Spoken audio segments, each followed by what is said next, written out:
Hello friends, welcome to flavours and delicacies. இன்றைக்கி வந்து நாம் பார்க்குறது ஒரு பிரேக்ஃபாஸ்ட் ஐட்டம் தாங்க, மசால் தோசை. இது வந்து மசால் தோசை பல விதமாக செய்கிறாங்க. இது வந்து பெங்களூர்லன்னு பார்த்திங்கன்னா இந்த மாதிரி ஒரு மெத்தடில் தான் செய்கிறாங்க. ஃபஸ்ட்டு ஒரு ரெட் சட்னி போட்டு அதுக்கப்புறம் வந்து உருளைக்கிழங்கு மசாலா வச்சு அந்த மாதிரி.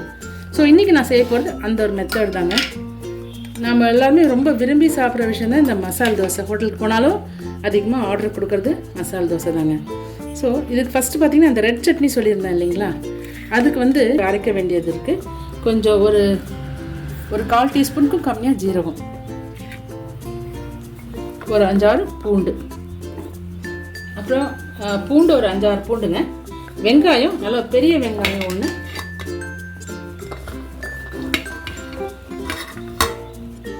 அது போட்டாச்சுங்க. அப்புறம் இது வந்து காஷ்மீரி மிளகா ஒரு 4ங்க, கலருக்காக தான். ஒரே ஒரு சாதா மிளகா, வரமிளகா ஒன்று. இது வந்து இது முதல்ல ஒரு 1/2 மணி நேரத்துக்கு முன்னாடி சுடுதண்ணியில் ஊற வச்சுட்டேங்க. அப்போ ஈஸியாக அரைஞ்சிடும். அப்போ இது அதிகமாக கலருக்காக தான். ஒரே ஒரு வரமிளகா தான் இருக்குங்க.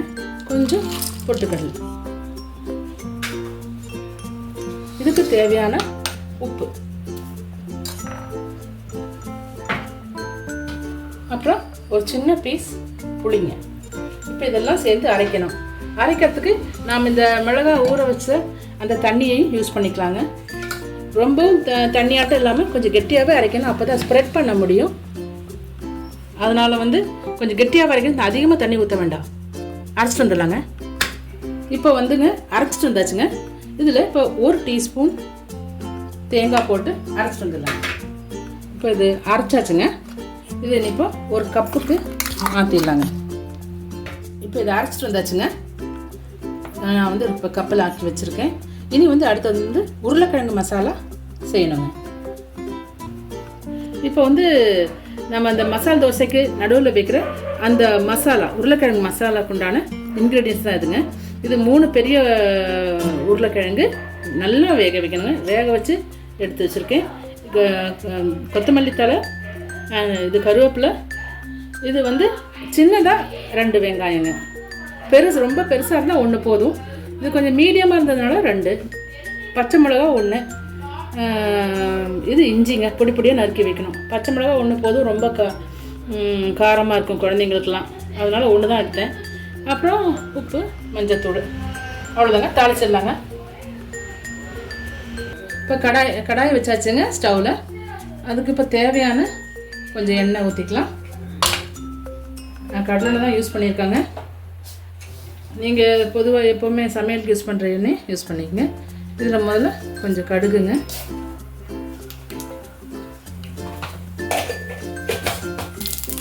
அப்புறம் வந்து கடுகு பொரிஞ்சதும் கொஞ்சம் ஜீரகங்க,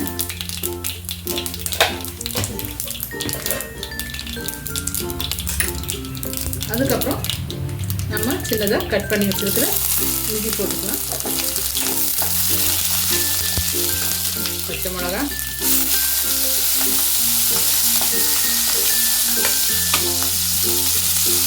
கருவேப்பிலை,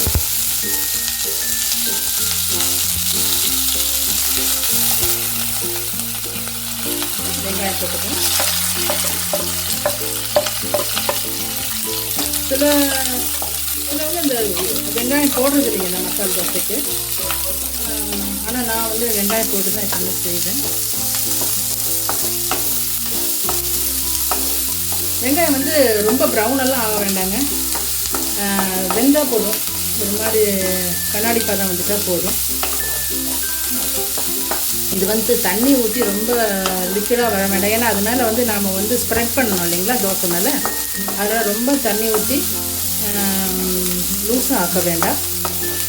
இப்போ இது வந்து ஆயாச்சுங்க. இப்போ இதுக்கு தேவையான மஞ்சத்தூள்,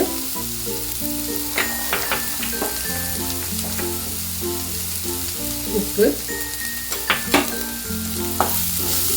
நல்லா போட்டுக்கலாங்க. போட்டு நல்லா ஒரு 2 வதக்கு வதக்கி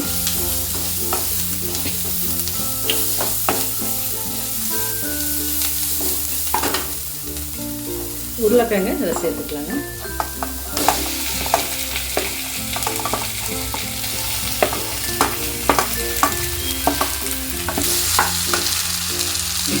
ஒரு 1/4 டம்ளர்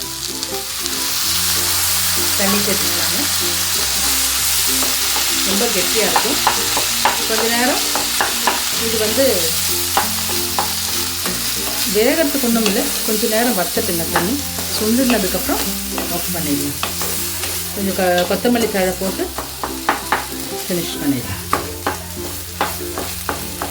இது நல்லா மையாக இருக்கணும். நல்லா அந்த பெரிய பெரிய பீசஸ் இருந்தால் உடச்சி விட்ருங்க. ரொம்பவும் அப்படியே கூழ் மாதிரி வேண்டாம், கொஞ்சம் அப்படியே உடச்சி விட்ருங்க. இதில் அப்புறம் கொத்தமல்லி தழை போட்டு இது அவ்வளோதாங்க. இது நம்ம இன்னொரு பவுலுக்கு எடுத்து வச்சிடலாங்க. அவ்வளோதாங்க. ஆஃப் பண்ணிடுறாங்க ஸ்டவ்வை. நீ தோசை சுட்டுக்கலாம். இது ஓரளவுக்கு வெந்தாச்சுங்க. ஸோ இது இந்த சட்னியை ரெட் சட்னியை ஓரளவுக்கு பரவலாக தேய்ச்சி விட்டுடலாங்க.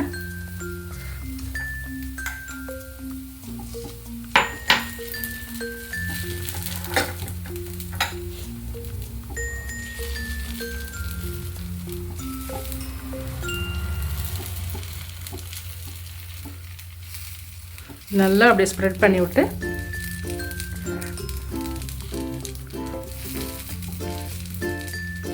நல்லா ஈவனாக ஸ்ப்ரெட் பண்ணி விடுங்க.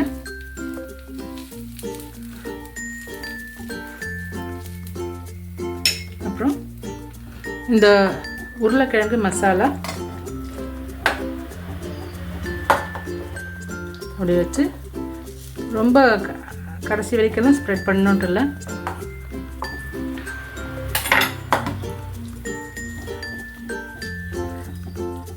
ஓரளவுக்கு ஸ்ப்ரெட் பண்ணால் போதும்.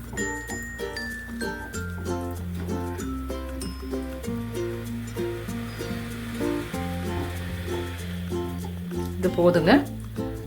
இனி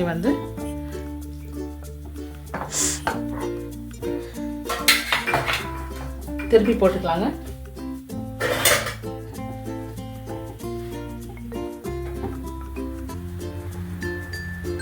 திருப்பி போட்டுக்கலாம்.